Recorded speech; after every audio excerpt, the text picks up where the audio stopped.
बहुत समय पहले की बात है। एक बंजारा और उसकी पत्नी कमाने के लिए अपने राज्य से दूसरे राज्य में जा रहे थे। जब वे दूसरे राज्य की सीमा में पहुंचे तो उन्हें रास्ते में कुछ डाकू मिल गए और उन डाकुओं ने उस बंजारे और उसकी पत्नी के पास जो कुछ भी था वह सब कुछ लूट लिया। और इस तरह बंजारा और उसकी पत्नी को डाकुओं ने भिखारी बना दिया। इसके बाद डाकुओं का गिरोह वहां से चला गया। लेकिन बंजारा और उसकी पत्नी लूटने के बाद चिंता में पड़ गए और सोचने लगे कि आगे क्या किया जाए। एक अनजान शहर में दोनों का बुरा हाल हो गया, क्योंकि अनजान शहर में पैसा ही सब कुछ होता है। बंजारा अपनी पत्नी को लेकर अनजान शहर की तरफ बढ़ने लगा। उसे यह चिंता खाए जा रही थी कि अब मैं व्यापार करूं तो कैसे करूं। वह इसी चिंता में चला ही जा रहा था कि उसे नगर के बाहर एक साधु की कुटिया दिखाई दी। वह बंजारा अपनी पत्नी को लेकर कुटिया की तरफ चल दिया। जब वह कुटिया के पास पहुंचा तो उसे वहां एक साधु मिले जो अपने शिष्यों को शिक्षा दे रहे थे। साधु को देखकर बंजारा सोचने लगा कि क्यों ना साधु को अपनी समस्या बताऊं, शायद यह मेरी समस्या का कुछ समाधान कर दे।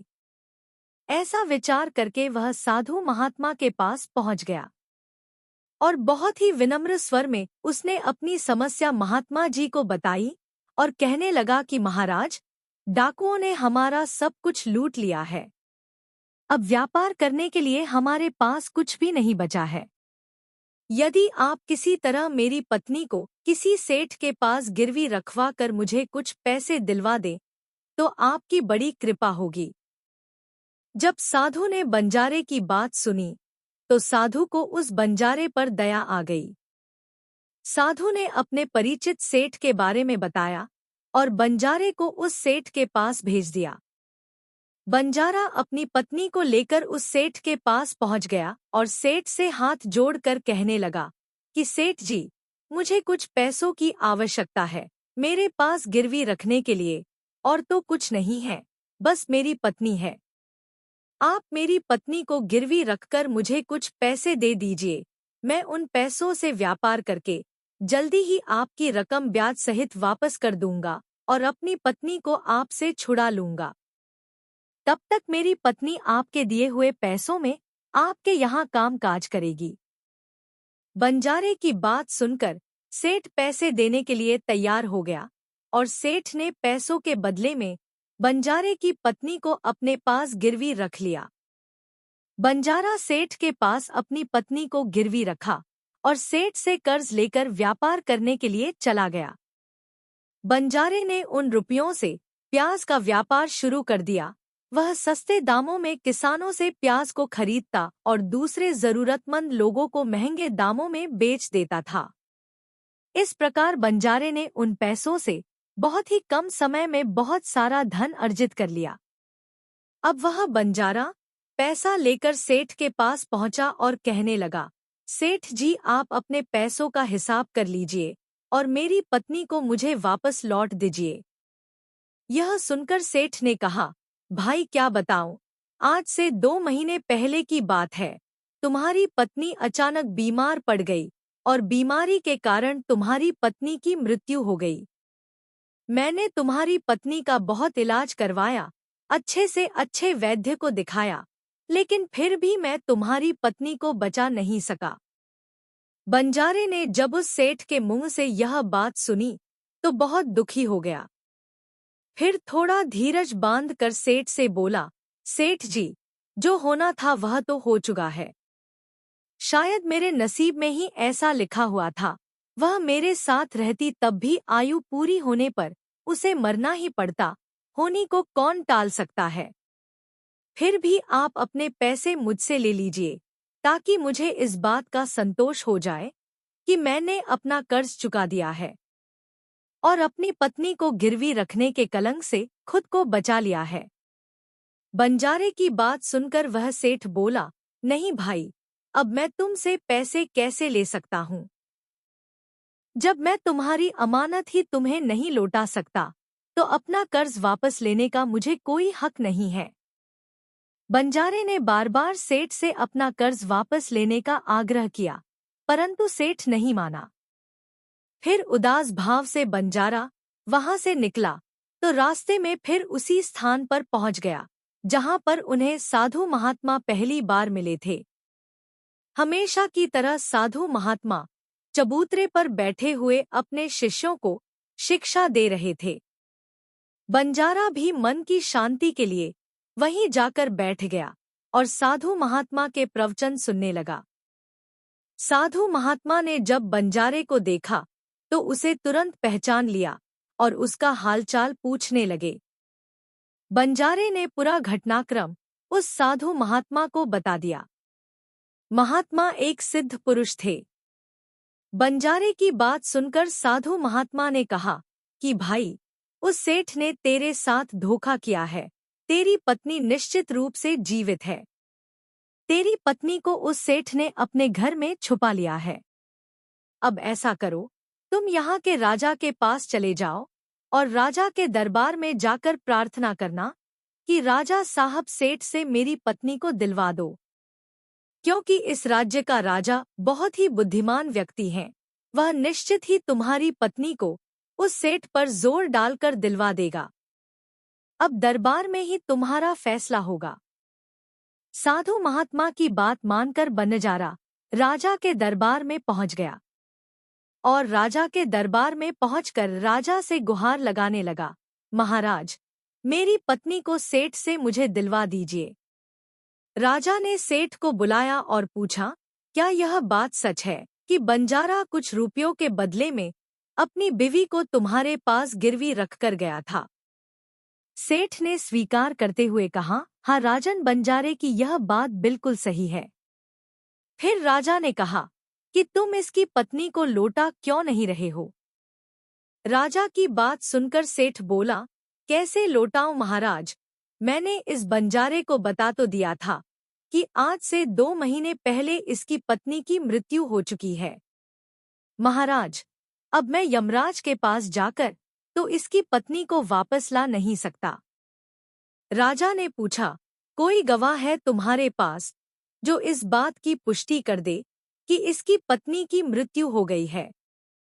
सेठ बोला, हाँ महाराज, इस बात की पुष्टि वह वैद्य अच्छी तरह से कर देगा जिसने इस बंजारे की पत्नी का इलाज किया था, और वह 4 व्यक्ति भी इस बात की गवाही दे देंगे जो इसकी पत्नी को श्मशान में जला कर आए थे।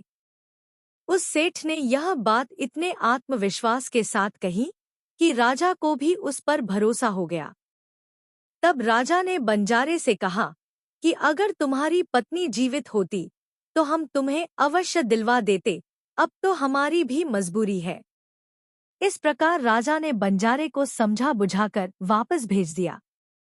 बंजारा फिर से साधु महात्मा के पास पहुंच गया और जो कुछ भी दरबार में राजा और सेठ ने कहा वह सारी बातें साधु महात्मा को बता दी। यह सब सुनकर महात्मा ने कहा कि मैंने राजा को इतना विवेकहीन नहीं समझा था। मुझे दुख है कि उसने तुम्हारे साथ न्याय नहीं किया।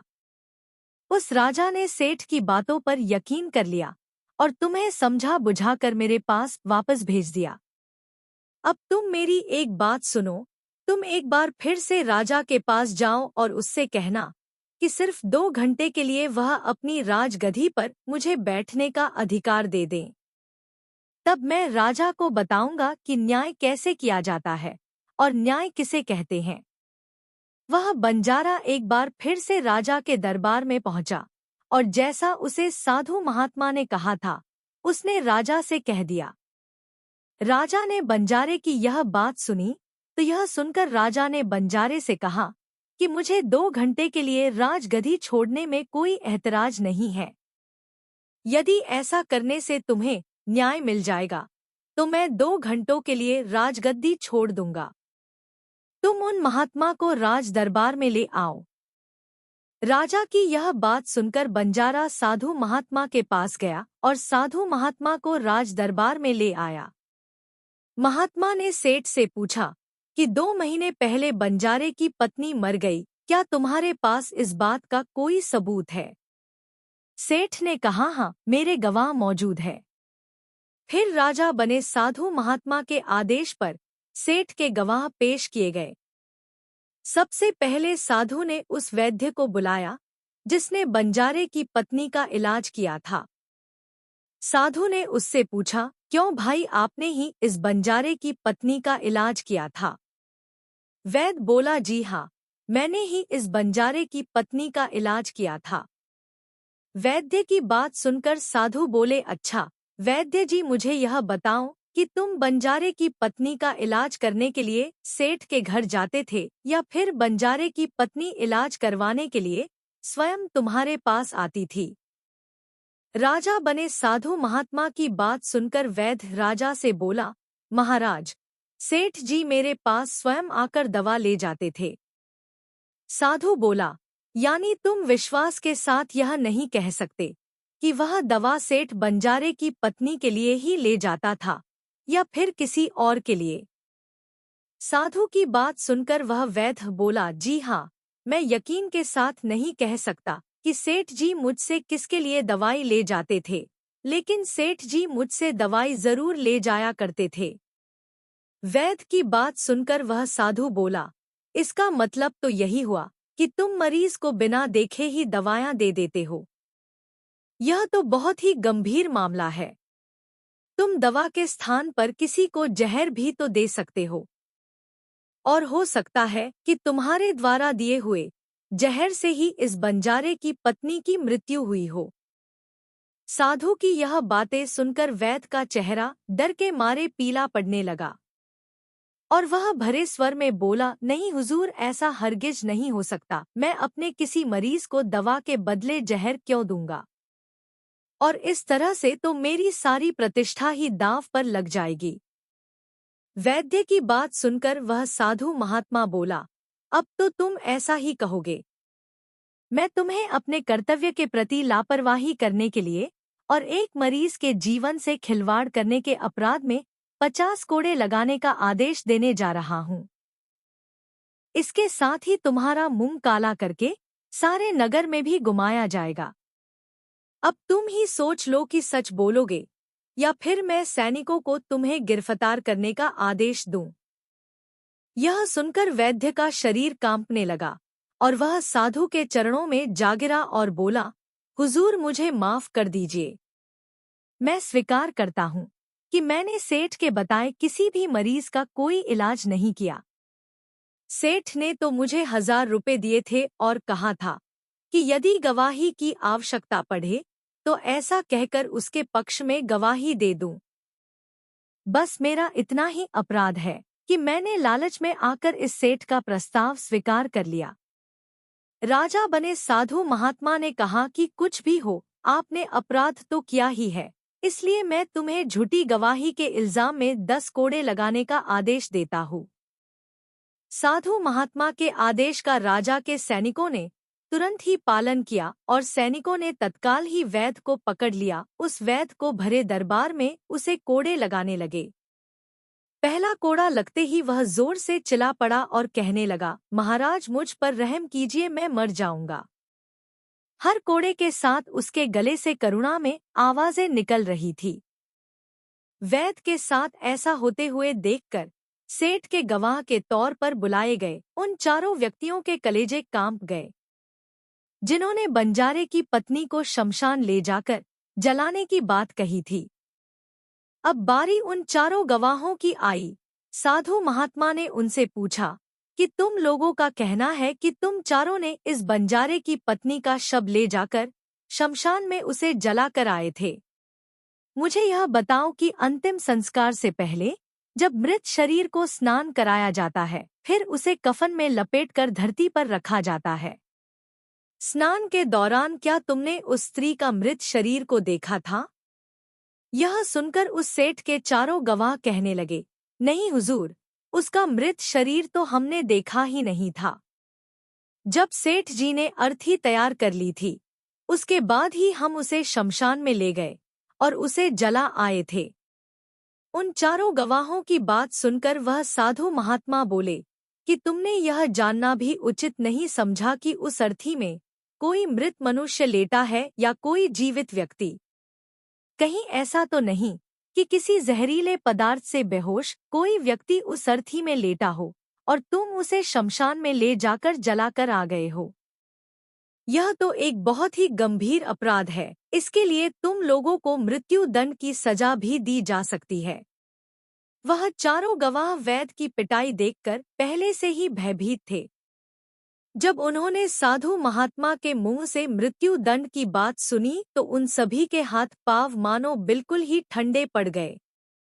जैसे ही साधु महात्मा ने सेठ की तरफ देखा तो सेठ का चेहरा घबराकर डर की वजह से काला पड़ गया। साधु ने सेठ से कहा, सेठ जी, तुम्हारे 5 गवाहों की तो पहले ही हवा निकल गई है। अब तुम बताओ कि किसी की इच्छा के विपरीत किसी की पत्नी को जबरदस्ती घर में रखने के अपराध में तुम कौन सी सजा पाना पसंद करोगे? साधु महात्मा की बात सुनकर सेठ का चेहरा एकदम से सफेद पड़ गया। उसके मुंह से कोई शब्द बाहर नहीं निकल सके। साधु बने राजा ने कहा, इससे पहले कि मैं तुम्हें 10 साल की कठोर कारावास की सजा दे दूं, अभी भी समय है कि तुम इस बंजारे की पत्नी को दरबार में हाजिर करो। राजा के डर से सेठ ने तुरंत अपने सेवकों को घर भेजकर बंजारे की पत्नी को दरबार में प्रस्तुत कर दिया।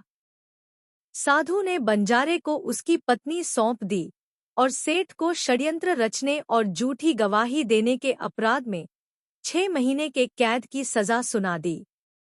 उन चारों गवाहों को 100-100 कोड़े मारने की सजा दे दी, जिन्होंने बंजारे की पत्नी का शव शमशान में ले जाने की झूठी गवाही दी थी।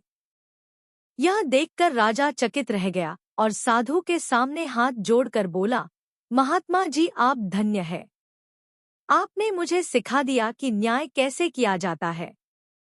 दोस्तों, अगर आपको यह कहानी पसंद आई हो तो वीडियो को लाइक करें और चैनल को सब्सक्राइब जरूर करें। धन्यवाद।